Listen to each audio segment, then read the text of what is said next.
এবারের ঈদে মুক্তি পাচ্ছে না বরবাদ।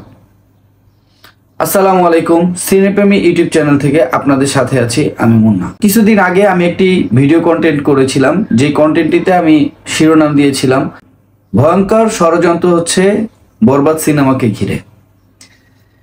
দেশি বিদেশি সবাই মিলে এই সিনেমাটাকে নিয়ে একটি গভীর ষড়যন্ত্রে লিপ্ত হয়েছে। আপনারা যারা বিভিন্ন কলে কৌশলে এই সিনেমাটা আটকাইতে চাইতেছেন, আপনাদের ফায়দাটা কি আমি জানি না। আপনারা যদি ভাবেন যে বরবাদ সিনেমাটা মুক্তি না হলে অন্য সিনেমাগুলো খুব হিউজ ভাবে চলবে, এটা আপনাদের ভুল ধারণা। কারণ হচ্ছে বরবাদ সিনেমার কারণেই অন্যান্য সিনেমাগুলো চলবে। কারণ বরবাদের জন্যই জঙ্গলি হাইওয়ে আসছে, বরবাদের জন্যই দাগি হাইওয়ে আসছে। এখন যদি বরবাদ সিনেমাটি টোটালি মুক্তি না পায়, তাহলে আপনি শিওর থাকেন যে অর্ধেক যারা সিনেমা দেখবে, দাগি জঙ্গলি যারা দেখবে, অলরেডি আমি যতটুকু জানি ছাড়পত্র পেয়ে গেছে। দাগি জঙ্গলি জিন 3 এগুলো ছাড়পত্র পেয়ে গেছে। তারপরে ওটিটি প্ল্যাটফর্মে যেগুলো আসতেছে এগুলো ছাড়পত্র পাইছে। এগুলোর ছাড়পত্র অবশ্য লাগে না। তারপর হচ্ছে আপনার চক্কর 302 যেটা, এইটাও মোটামুটি ছাড়পত্র পাওয়া শেষ। শুধু বাকি আছে বরবাদ, আর বাকি আছে আজকের দিনটাই।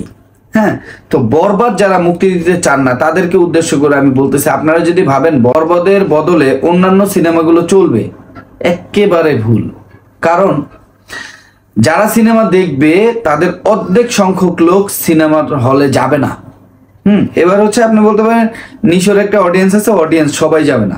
তবে বরবাদ মুক্তি দিলে যেটা হইতো সেটা হচ্ছে, বরবাদ সিনেমাটা দেখতে গেছি, আমি গেছি, আমার বন্ধু বান্ধব নিয়ে গেছি, আরো 5 জন গেছে, আমরা বরবাদের টিকিট পাই নাই। তো আমরা কি করবো, এটার বিকল্প একটা সিনেমা দেখেই আসবো, যেহেতু আমরা গেছি। এই টাইপের ঘটনাই বেশি ঘটবে। তার মানে আপনি বুঝছেন যে বরবাদের হাইপটা উপরে থাকার কারণে অন্য সিনেমাগুলো কিন্তু ভালো ব্যবসা করবে। তো আপনারা কি করতেছেন, চলচ্চিত্রের গলা চাইপা তো মাইরাই ফেলাইছেন বহুত আগে। এখন হচ্ছে আপনারা এই চলচ্চিত্রটাকে ধ্বংসলীলায় ধ্বংসস্তূপ করার জন্য লীলাখানা বানাইতেছেন। যারা এই গুটিবাজি গুলো করতেছেন, সাকিব খানের পিছনে লাগছেন, তাদের উদ্দেশ্যে আমি আমার পছন্দের একজন হিরোকে ডেডিকেট করে কথাটা বলতেছি। রুবেল ভাই, চলচ্চিত্র নায়ক মাসুম পারভেজ রুবেল, আপনি নিজেও হয়তো আপনার অতগুলো ছবি দেখেন নাই, আমি যতগুলো সিনেমা আপনার দেখেছি। তা আপনি যে কথাটা বলছেন, আমি বিশ্বাস করি সে তার প্রতিদ্বন্দ্বী তৈরি হতে দেয়নি। কেন দেয়নি সেটা আপনারা জানেন, আমি বলবো না। তৈরি করে যেতে পারতো।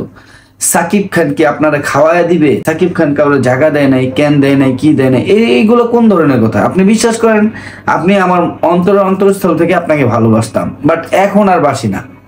কেন বাসি না জানেন? কারণ একটাই, আপনি দিল থেকে উঠে গেছেন।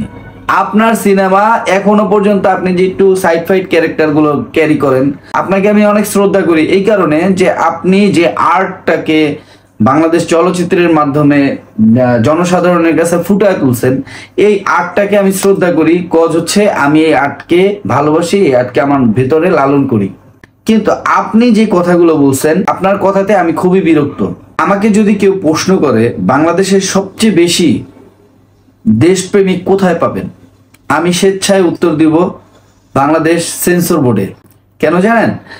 এনারা হচ্ছে দেশের প্রতি এতটাই সহানুভূতিশীল থাকে, যা কিনা অসম্ভবভাবে অ্যাক্টিভ, যেটা অন্য কেউই থাকতে পারে না। তাদের কাছে যখন একটি সিনেমা নিয়ে যাওয়া হয়, তখন তারা দেশের ভাবমূর্তি ঠিক রাখার জন্য বিভিন্ন কলাকৌশল অবলম্বন করে। সেই কলাকৌশলের মধ্যে যে অস্ত্রগুলো থাকে সেটা হচ্ছে কাঁচি, ছুরি, কেচি, দা, বটি, এগুলো হচ্ছে তাদের অস্ত্র। এগুলো নিয়ে তারা বসে যায় যে সিনেমার কোন জায়গা থেকে কোন জায়গায় কাটতে হবে, কি করতে হবে না করতে হবে। তাই একটি সিনেমাকে পারমিট নিতে হলে 2টি জায়গায় যেতে হয়। এর মধ্যে প্রথম হচ্ছে তথ্য ও সম্প্রচার মন্ত্রণালয়, সেখান থেকে একটি ছাড়পত্র দিলে আপনি সেন্সর বোর্ডে যাবেন। সেন্সর বোর্ডে বর্তমানে 15 সদস্যের একটি টিম রয়েছে, যেখানে আপনার সিনেমাটি কোন ধাঁচের কি কি সমস্যা আছে বা কোন দৃশ্য আপনি দেখাতে পারবেন বা দেখাতে পারবেন না, কতটুকু করবেন কি না করবেন, সম্পূর্ণ তারা নির্ধারণ করে দিবে। এটা হচ্ছে সেন্সর বোর্ডের কাজ। অন্য ইন্ডাস্ট্রিতে এগুলো আছে কিনা আমি জানি না, আমার জানার প্রয়োজন নাই, কারণ অন্য ইন্ডাস্ট্রি আমার দেশের কোনো কাজে আসবে না। অতএব আমার দেশে যেটা আছে আমি সেটা নিয়ে কথা বলতে চাই। আমি সকলের উদ্দেশ্যে বলতেছি, যদি বরবাদ সিনেমাটি এবারের ঈদে মুক্তি দেওয়া না হয়, সাকিবিয়ান যারা আছেন তারা যদি কোনো আন্দোলন করেন, আমি অবশ্যই তাদের সাথে সামিল হব। আর আমার একটি অনুরোধ হচ্ছে, আমার এই ছোট্ট ভিডিওটি যদি কোনো সাকিবিয়ানের কাছে পৌঁছায় আর তারা যদি কোনো সাংগঠনিকভাবে কোনো ব্যবস্থা নেয়, যদি সিনেমা মুক্তি না পায় সেই ক্ষেত্রে, তাহলে অবশ্যই অবশ্যই অবশ্যই আমি আপনাদের সাথে সামিল হব। আপনারা আমাকে আপডেটটা একটু জানাবেন, কমেন্টের মাধ্যমে জানাতে পারেন, আমার ইমেলের মাধ্যমে জানাতে পারেন। তো খুবই মর্মাহত লাগতেছে, নিজের কাছে খুবই খারাপ লাগতেছে, কারণ আমি অনেক দিন আগে থেকে এই সিনেমাটি দেখার জন্য, এই সিনেমার জন্য বিশ্বাস করেন আমি অন্যান্য 2টা সিনেমা দেখার জন্য প্রিপেয়ার নিছি। কারণ সাকিব খানের সিনেমা আমি সবসময় দেখি, অনেক ছোটবেলা থেকেই সাকিব খানের ছবি দেখি। তো যাই হোক, এই ভিডিওটি এখানেই শেষ করছি। দেখা হচ্ছে পরবর্তী কোনো ভিডিওতে। যতক্ষণ না পর্যন্ত দেখা হচ্ছে ততক্ষণ পর্যন্ত ভালো থাকবেন। সাকিবের জয় জয়কার হবে, এটা নিশ্চিত থাকবেন ইনশাল্লাহ। আমার চ্যানেলটি খুবই নতুন, সাবস্ক্রাইব করবেন, বেল আইকনটি প্রেস করে আমাকে আপনাদের পাশে থাকার সুযোগ করে দিবেন। ভালো থাকবেন, আল্লাহ হাফেজ।